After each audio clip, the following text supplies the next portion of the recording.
front pages of the papers. The Nation.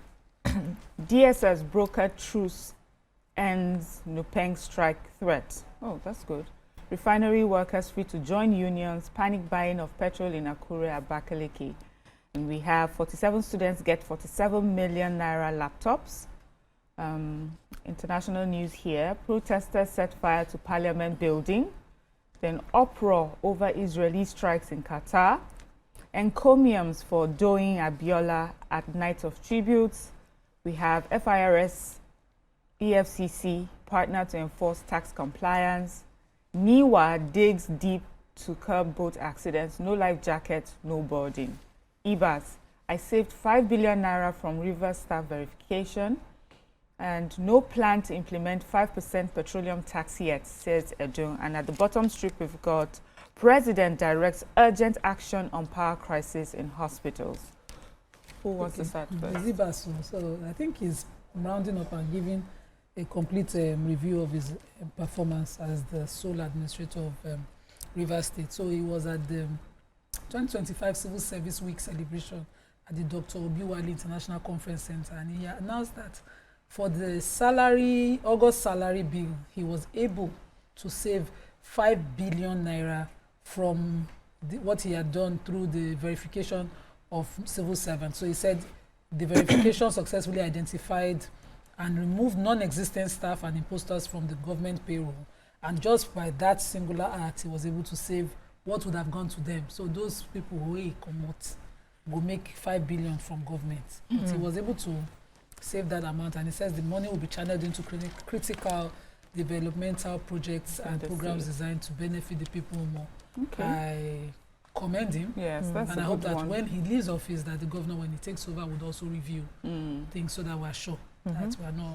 Okay. So the major headline said the strike threats by unions, which would have thrown the oil sector into turmoil yesterday, fizzled out following a truce brokered by the Directorate of State Services, DSS. We know that Nupeng and Dangote have their meeting did not hold any water at the end of the day because Nupeng insisted that all the drivers that would be employed for the new CNG buses would have to join the union. Okay. Dangote said, no, it's not possible. It has to be, optional. It shouldn't be by force. But they had a meeting Monday night by the Federal Ministry of Labour and Employment. It lasted till early hours of yesterday. It ended in a stalemate. They had no headway until yesterday, that was Tuesday.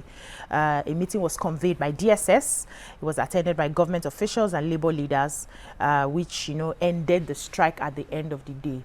Dangote finally conceded and said, okay, no problem. They are allowed to join Nupeng. So they've sent messages across the nation to say that, okay, we're not going on strike anymore.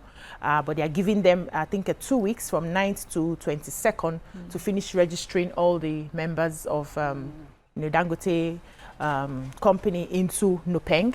After that is done, they have made a promise. There's a memorandum that was signed, and they've made a promise that they will not set up any other association or union in Dangote's company aside from being a part of Nupeng. That the workers cannot set another union. Yes, it just has to be Nupeng. So at least we don't have strike right now. Trucks are back to taking fuel to the different filling stations. Let's just see how this would go. Yes. So the Federal Inland Revenue Service, FIRS, and the Economic and Financial Crimes Commission, EFCC, have renewed their commitment to deepen collaboration in a bid to strengthen Nigeria's tax compliance framework and boost public revenue. This was discussed and noted by the Executive Chairman of FIRS, Dr. Zach Adedeji, who said that the need for interagency cooperation to maintain financial stability and build public trust in the nation's tax system is imperative. He also stated that there's no way they can chase over 200 million citizens, Nigerians individually, to pay their taxes or to comply, but that they want Nigerians to know that if you don't do the right thing, that there's a place that they can keep you. He also stated that he understands the effective driver of voluntary compliance was visible evidence of how tax revenues were being used, adding that when taxpayers see government investments in infrastructure, healthcare and education funded by taxes, they are more inclined and they are more inclined to comply willingly. So he stated that we should also remember, because he drew the attention that to the recent Court of Appeal judgment affirming the EFCC's authority to investigate tax-related fraud. So that this collaboration is very key, that when they see that EFCC beside FIRS is part of investigating tax-related fraud, that it will send a signal to the public that this is no longer business as usual. So, okay. Let's go to the next paper, The Punch. Major headline, doctors to decide on nationwide strike today. PDP stands protest as Senate blocks Natasha's return. 5 soldiers, terrorists feared killed in Zamfara clash. Osun kingmakers reject move to dethrone jailed monarch.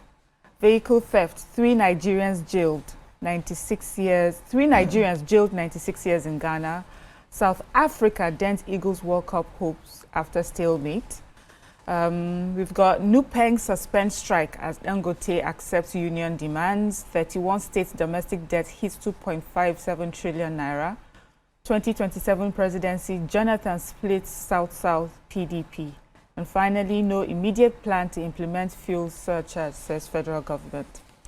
Yeah, so the Minister of Finance and Coordinating Minister of the Economy, Wale Edun, revealed yesterday that the federal government has no immediate plan to implement a 5% surcharge on petrol. We had received the news earlier. So he specifically addressed reporters on the issue in Abuja, and he stated that the government's priority at the moment was to make the new tax regime beneficial to the general public. He added that the Bola Ahmed Tinubu administration was fully aware of the economic challenges faced by Nigerians and will not take decisions that could further increase their burden. He says, we will not worsen the burden on Nigerians. As of today, no order has been issued, none is being prepared, and there's no plan to immediate, take it out to implement any surcharge, no plan at all. He says that the inclusion of the surcharge in the recently enacted Nigerian Tax Administration Act does not translate into an automatic introduction of the new levies, and according to him, a formal process must be followed before such a measure can take effect. His words, there's even a process before any surcharge can come into any effect. It requires a commencement order from the Honorable Minister of Finance, and this indeed must be published in a gazette. So it's not automatic. We will not wake up January 1st and there's a new tax, and there's not going to be any form of levy. There's a whole process involved, and they are not doing that now. So that's the news. Okay, let's go on a short break. When we come back, we'll continue with the paper review. Thank you for staying with us. We're still reviewing the front pages of the papers, and we're still on Punch. So let me do the Osun story. So remember that king, the Akpoti-Uduaghan of Ikpetumodu in Osun, the one that was sentenced to 4 years in prison for COVID fraud in the US. Yes. And has paid $4.4 million in restitution. This one that the case have settled. Okay. Even him have admitted, because when you do plea bargain like that, it means that you are accepting. Now they are fighting in his community. The kingmaker, one as the Asalu of Ikpetumodu, is the chief kingmaker, and he was sitting over a deliberation on what to do going forward. So a prince now moved motion that right to the governor that is to list vacant, because now he's serving 4-year term, and so we cannot even just the embarrassment of the corruption conviction is enough. The Ashadu said, Laila, I'm not doing. Instead of that, I'm resigning as kingmaker. Already they have 2 kingmakers to vacant, because 2 people were kingmakers who had passed that they had not filled. They were just voting to fill that. Now this one say, me if I join, I remove myself. I don't want any problem. Myself. He recused himself, but I'm just saying in pidgin that I'm not doing. My hands are clean. For whatever sentiment, it might be because they, when you chop together, you die together kind of thing. He says he's not going to do going forward, and so they disrupted the whole sitting. Arguments started, and they're now debating back and forth. Now 2 families are saying, because one family compound represented this king that is facing conviction, it's our turn. Just write governor that we should present a new king, and so the princes have been going back and forth. I think, and the commissioner for chieftaincy matters in Osun is still saying you have not seen CTCO. They have not told me that there's a conviction. I have not seen it, and so he is on his own path, refusing to do the needful. There's this chaos now in Ikpetumodu, but we're watching. We'll know what will be done finally. Nima is watching. Okay, so the Ataseman Circuit Court sitting in Ghana has sentenced 3 Nigerians, Francis Friday, Linus Akwazi, and Russell Ekenze, to a combined jail term of 96 years for their involvement in car theft within the Kumasi metropolis of the country. Yes. So this is coming amidst the recent protests by Ghanaians over the involvement of Nigerians within the country in alleged criminal activities. They were taken to court on the 22nd of July 2025, and one of them actually pleaded guilty, and he was sentenced to and the other ones that did not plead guilty were now sentenced to 8 years each. But then they were also charged on the 23rd of July with subsequent with additional charges, and they were now, which resulted in 20 years sentence each, and it was said that it will run concurrently. Yes, I'm sure this was what resulted to the, when you added those protests. Yes, to the 96 and the protests. But then something caught my attention in this story, that in May, because they've been saying that some Nigerians have been reported to commit a lot of crimes now in Ghana in recent times. So they say in May, a Takwa Circuit Court sentenced a 32-year-old Nigerian woman, Patience Gold, to a 20 years in prison for trafficking 4 young women, including one living with HIV, for forced prostitution. They also said that also in July, 50 Nigerians were arrested by the Ghanaian Immigration Service for alleged involvement in cyber fraud and human trafficking. What's going on? The suspects and the landlord of the property where the arrest took place were apprehended during a coordinated security operation at the Mikati Hills in the Gas South municipality of Accra. So they've been saying that Nigerians are, with all this arrest and everything, that they are seeing the rise of crime, and it's being caused by Nigerians. Niger, please now. Anyway, moving on to the Daily Sun. A major headline: Northern elders recommend dialogue with bandits. INEC raises fresh alarm over poor state of facilities at PU's collation centers. Tinubu okays off-grid solar power initiative for healthcare facilities nationwide. CBN projects $1 billion diaspora reserve by 2026, commends banks. PDP condemns move to stall Akpoti-Uduaghan's Senate resumption. We also have presidency, Obi LP clash over rising loans and debts. Federal government not over borrowing, says Dare. And finally, Dangote refinery, Nupeng Pengasin settle rift. And we've taken that.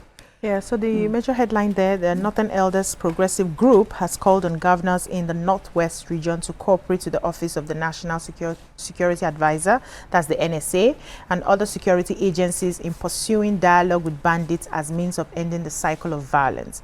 Speaking in Kaduna yesterday, the coordinator Yusuf Abubakar said the group was encouraged by efforts of the NSA, Malam Nuhu Ribadu, and other stakeholders currently exploring non-kinetic measures to restore peace in the Northwest.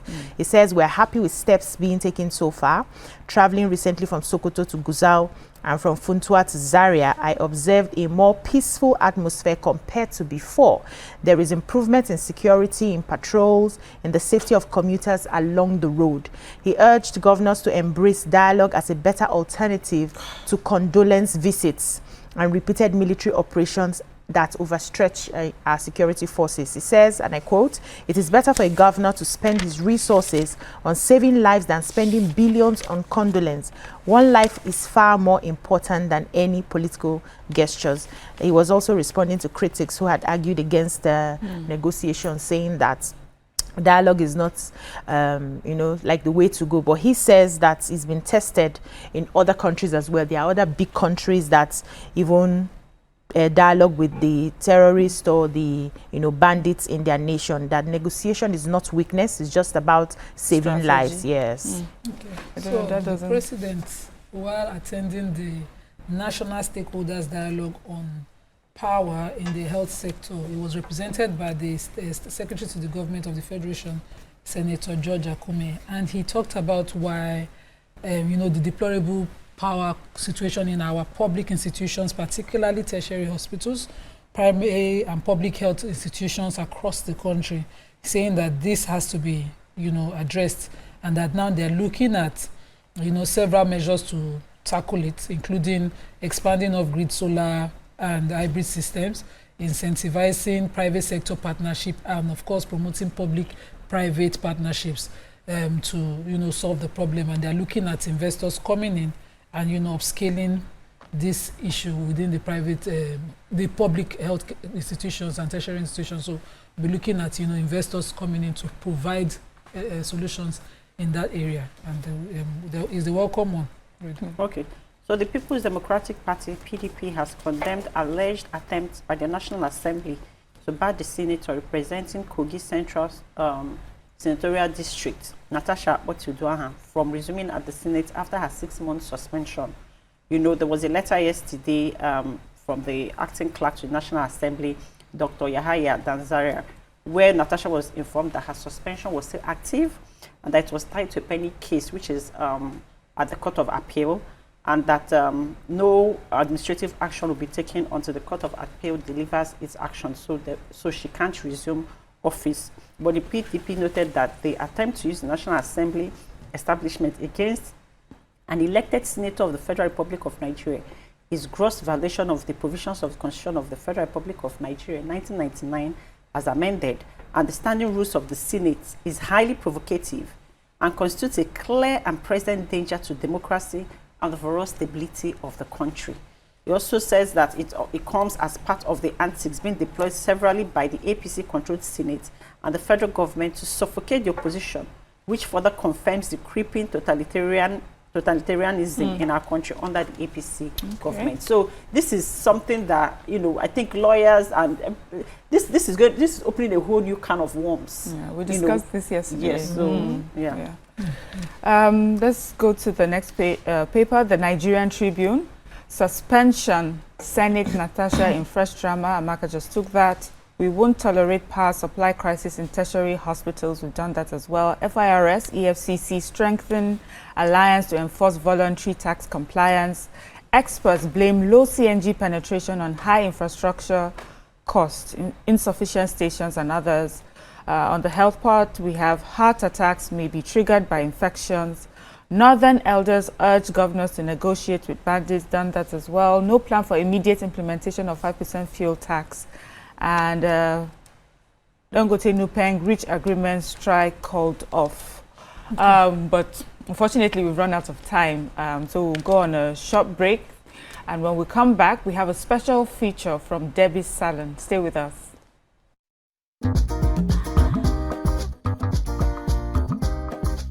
Stay tuned. Your View will be right back.